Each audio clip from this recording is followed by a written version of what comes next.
Alleluia, alleluia, alleluia, alleluia, alleluia. Salve saudara-saudariku terkasih, jumpa lagi dengan Pater Celebro di Veritas Liberabimus. Nah, mari kita lihat ada tanggapan dari CN ya tentang Pak Dekin Gadas yang mencoba mematahkan klaim bahwa kepemimpinan gereja mula-mula itu kepemimpinan seperti Protestan, bukan seperti gereja Katolik. So, Pak Dekin sedang berupaya mengajukan proposisi bahwa gereja awal itu seperti gereja Protestan, bukan seperti gereja Katolik. Bukan adalah gereja Katolik. Nah, klaim yang awalnya dalam selanjutnya tentang audiensi kepausinya adalah monoepiskopasi itu adalah invensi temuan dalam perjalanan sejarah, bukan sesuatu yang ada dalam zaman apostolik. Nah, apakah monoepiskopat ini adalah korupsi unbiblikal dalam gereja Katolik? Mari kita lihat. Salah satu argumen anti-Katolik yang saya lihat semakin sering muncul adalah klaim bahwa kitab suci menggambarkan pemerintahan gereja, ecclesiastical management, seperti yang dilakukan oleh pluralitas penatua atau uskup yang memerintah bersama atas sebuah kota atau gereja. Sedangkan gagasan tentang otoritas yang terkonsentrasi di tangan satu penatua atau uskup yang memerintah atas sebuah kota atau gereja adalah invensi di kemudian hari, inovasi di kemudian hari. Jadi tujuan dari argumen anti-Katolik ini sebenarnya adalah untuk menyarankan bahwa jabatan kepausan itu tumbuh dari korupsi satu uskup monoepiskopasi sebelumnya dari pemerintahan Alkitabiah yang sejati. Argumen Protestan liberal yang dianut oleh Pak Dekin Gadas ini pada dasarnya adalah seperti ini. Dalam perjanjian baru, istilah uskup atau penatua selalu digunakan dalam bentuk jamak dan baru pada tahun 150 Masehi, model monoepiskopat yaitu satu uskup per kota muncul di beberapa tempat. Pada awalnya, klaim ini tampaknya plausibel ya, punya beberapa hal yang masuk akal, tetapi melihatnya dengan kacamata yang tepat akan mengungkapkan keputusasaan orang-orang Protestan liberal ini untuk melakukan apapun yang mereka bisa untuk mencoreng satu-satunya gereja Kristus, yakni gereja Katolik.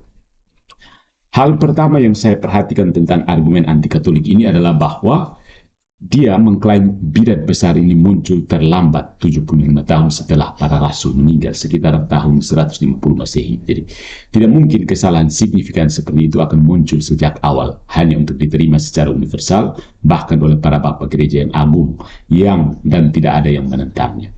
Nah, lebih lanjut lagi, jendela waktu yang kecil ini tidak menyisakan banyak ruang untuk melihat bukti yang adil, karena tulisan-tulisan Kristen awal untuk periode ini sangat-sangat minim. Ya. Argumen semacam ini pada dasarnya didasarkan pada gagasan liberal Protestan bahwa kekristenan seperti yang kita kenal ini diciptakan selama berabad-abad oleh cara kerja manusia yang merusak ajaran sederhana Kristus sejak awal dan pada dasarnya menemukan menginvensi setiap doktrin yang sekarang kita imani. Jika dapat dikatakan bahwa kekristenan adalah serangkaian inovasi seperti monoepiskopat, maka ini membuat kekristenan memiliki sedikit kredibilitas di hadapan dunia. Sangat menyedihkan, bahwa Protestan ingin pergi ke sana, ke arah rendahnya kredibilitas kekristenan. Tetapi faktanya, liberalisme secara harfiah adalah hasil dari pemikiran Protestan semacam ini. Hanya dengan melihat konsili Nicea pada tahun 325 Masehi, yang secara historis orang-orang Protestan itu berpura-pura menerima ketika umat Katolik tidak melihat mereka. Dalam kanon 6 itu dijelaskan ada uskup kepala di Alexandria, Antioquia, dan di Roma. Ya, 3 wilayah metro Kristen terbesar pada zaman itu. Apakah orang-orang Protestan ini secara serius akan mengatakan bahwa Nicea mendukung ortodoksi dan bidat, sekaligus mendukung ortodoksi dan sekaligus mendukung bidat? Sayangnya, banyak orang Protestan lebih suka membuang Nicea daripada memberikan poin apapun kepada gereja Katolik. Nah, kita bisa menyebut ini sebagai pola pikir A, B, C. Anything but Catholic. Atau A, B, K. Asal bukan Katolik. Di mana seorang penentang Katolik lebih suka menerima kesimpulan yang paling absurd. Misalnya, membuang Nicea daripada mengakui Katolik. mendapatkan sesuatu yang benar. Berarti ya dia lebih pilih buang saja konsil Nicea daripada mengakui bahwa Katolik benar, kan ya. Nah, tentang Nicea ini sudah saya tunjukkan bahwa tidak satu pun dari 20 kanon dari konsil Nicea yang cocok dengan aliran Protestan manapun. Nah, hal kedua yang saya perhatikan adalah bahwa hanya karena Alkitab menggunakan istilah penatua atau uskup dalam bentuk jamak tidak menghalangi gagasan bahwa salah satu uskup itu memiliki pangkat yang lebih tinggi. Bahkan sampai saat ini kita memiliki beberapa uskup yang memerintah kota-kota, tetapi di antara mereka ada satu uskup agung. Sementara sisanya adalah uskup auxiliar. Jadi pluralitas itu sendiri tidak mengecualikan hierarki di antara para penatua. Dalam perjanjian lama, dari ke-12 anak Yakub, suku Yehuda dikatakan memimpin mereka semua. Di antara 12 rasul, jelas bahwa Petrus, itu protos dalam Matius bab 10 ayat 2, adalah kepala dari mereka semua. Dan ketika Petrus mulai menginjili di luar Yerusalem, Alkitab jelas menunjukkan bahwa Yakobus tinggal untuk bertanggung jawab atas jemaat di Yerusalem. Itu dikisahkan dalam Kisah Para Rasul bab 12 ayat 16 sampai 17. Faktanya, Yakobuslah yang memimpin jemaat Yerusalem dalam Kisah Para Rasul bab 15. Ini merupakan salah satu bukti Alkitabiah yang paling jelas tentang monoepiskopasi.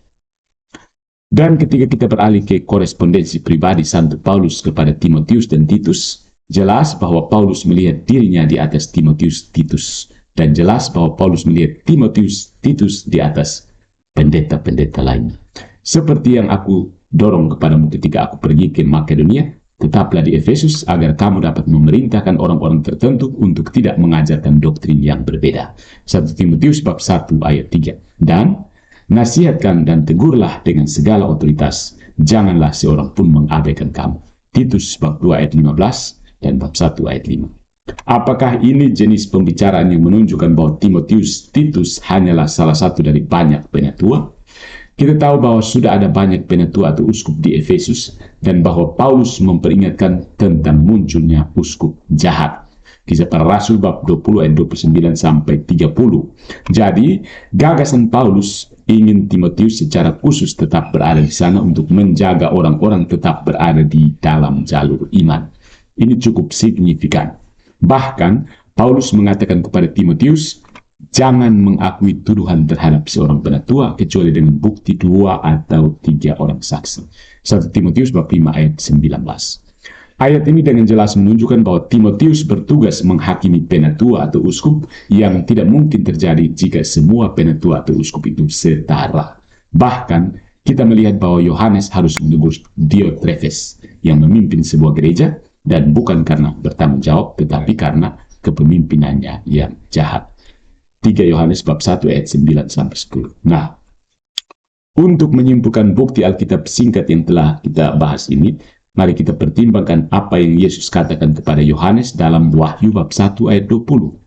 Adapun misteri ketujuh bintang yang kamu lihat di tangan kananmu dan ketujuh kaki dan emas, ketujuh bintang itu adalah malaikat dari ketujuh gereja, ketujuh jemaat, dan ketujuh kaki dia adalah 7 gereja.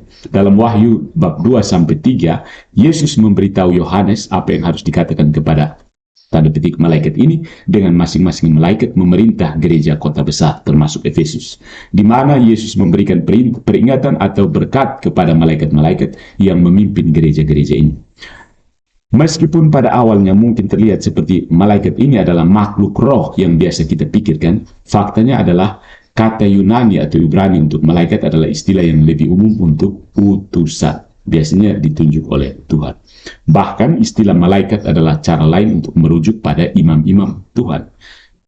Misalnya dari Maleakhi bab 2 ayat 7, karena bibir seorang imam harus menjaga pengetahuan dan orang-orang harus mencari petunjuk dari mulutnya karena dia adalah utusan. Bahasa Ibrani malaikat dari Tuhan semesta alam.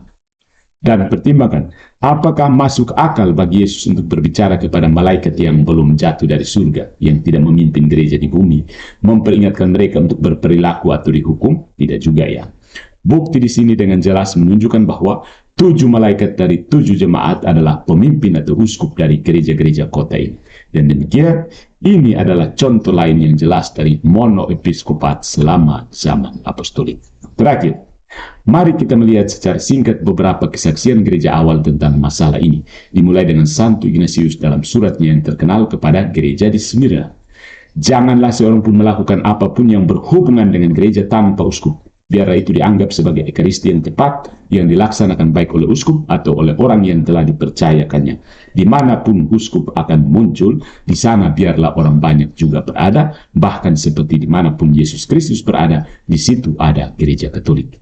Tidak sah tanpa uskup, baik untuk membaptis atau merayakan pesta kasih. Ini kutipan dari newadvent.org. Ya. Sebagian besar Protestan akan mengakui bahwa Santo Ignatius adalah orang pertama yang secara eksplisit menegaskan kehadiran monoepiskopasi, tetapi solusi tanda petik mereka untuk ini adalah dengan mengatakan Ignatius berhayal atau mendiskreditkan historisitas Ignatius dengan mengatakan bahwa dia tidak benar-benar menulisnya pada tahun 110 Masehi, melainkan ini adalah surat-surat palsu yang datang jauh kemudian. Ini bukan cara yang sangat meyakinkan untuk berargumen, karena ini bukan alasan yang baik untuk menolak kesaksian Ignatius dari kunci kerangka waktu sebelum 150 Masehi. Nah, orang-orang Protestan ini juga suka mengklaim bahwa Paus Santo Clemens dari Roma menulis kepada jemaat Korintus sekitar tahun 90 Masehi tidak mengatakan apa-apa tentang monoepiskopat atau bahkan jabatan triplet, uskup, imam, diakon. Mungkin Clement tidak menggunakan istilah yang tepat, tetapi ada bukti kuat dalam surat yang sama bagian 40 bahwa Clement memang percaya ada 3 jabatan utama. Oleh karena itu, mereka yang mempersembahkan persembahan mereka pada waktu yang ditentukan diterima dan diberkati, karena sejauh mereka mengikuti hukum Tuhan, mereka tidak berbuat dosa, karena pelayannya sendiri yang istimewa ditugaskan kepada imam besar, dan tempat mereka sendiri yang tepat ditentukan kepada para imam, dan pelayanan khusus mereka sendiri diserahkan kepada orang Lewi. Orang awam terikat oleh hukum yang berkaitan dengan orang awam. Kutipan dari newadvent.org.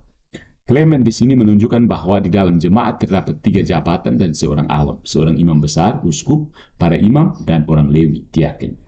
Komentar Santo Hieronymus sangat membantu di sini dari letter 146, masih dari newadvent.org. Salah satu surat Yohanes dimulai sebagai berikut. Presbiter kepada wanita pilihan dan anak-anaknya yang aku kasihi dalam kebenaran. 2 Yohanes bab 1. Dan yang lain sebagai berikut. Presbiter bagi Gaius yang sangat dikasihi yang aku kasihi dalam kebenaran. 3 Yohanes bab 1. Ketika kemudian seorang presbiter dipilih untuk memimpin yang lainnya, ini dilakukan untuk memperbaiki perpecahan dan untuk mencegah setiap individu merobek gereja Kristus dengan menariknya kepada dirinya sendiri. Karena bahkan di Alexandria sejak zaman Markus sang penginjil sampai pada uskup Heraklas dan Dionysius, para presbiter selalu menunjuk sebagai uskup salah satu dari jumlah mereka sendiri yang dipilih oleh diri mereka sendiri dan ditetapkan dalam posisi yang lebih tinggi, sama seperti tentara memilih seorang jenderal atau ketika diaken menunjuk salah satu dari diri mereka sendiri yang mereka tahu rajin dan memanggilnya sebagai diaken agung. Bahkan seolah-olah untuk memberitahu kita bahwa tradisi yang diturunkan oleh para rasul diambil oleh mereka dari perjanjian lama, uskup, presbiter, dan diaken menempati posisi yang sama di gereja dengan yang diduduki oleh Harun, putra-putranya, dan orang-orang Lewi di bait suci.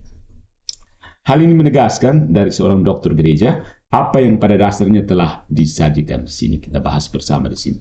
Hieronymus memahami bahwa umat manusia yang berdosa selalu berusaha untuk merebut kekuasaan, dan para rasul yang bijaksana dalam hal ini mencegah hal seperti itu terjadi. Metode demokratis setiap pemimpin yang setara tidak pernah berhasil dimanapun, karena itu tidak dapat diterapkan. Dan yang terpenting adalah itu bukan dari Kristus dan anti-trinitarian, karena dalam Trinitas Bapa adalah sumber dan kepala. Kesimpulannya, saudara-saudari, ada lebih dari cukup bukti dalam kitab suci dan kesaksian gereja awal untuk merangkul monoepiskopasi dan menolak tesis Protestan liberal yang lebih ditujukan untuk menyerang Katolik daripada untuk merangkul kebenaran. Ada bentuk yang lebih canggih dari argumen-argumen seperti ini, dan juga ada tanggapan yang jauh lebih baik. Ya, jika Anda tertarik bisa temukan sendiri. Tetapi saya harap bahasan singkat ini sudah lebih dari cukup. Ingat ya, saya pernah mengatakan dengan lebih santai seperti ini. Ketika hendak mendirikan gerejanya, Yesus menguji model pemerintahan yang cocok untuk dirinya. Dia mulai dengan bertanya, kata orang, siapakah aku ini? Orang jawab salah-salah, jadinya demokrasi gagal. Kemudian dia bertanya, menurut kamu 12 orang Indonesia apakah aku ini tidak ada satu pun yang menjawab aristokrasi salah. Dan akhirnya satu orang maju ke depan mewakili semua dan berkata, engkau adalah Mesias anak Allah yang hidup. Monarki berhasil. Demokrasi gagal, demokrasi Protestan gagal, aristokrasi Ortodoks gagal, monarki Katolik bertahan sampai 2000.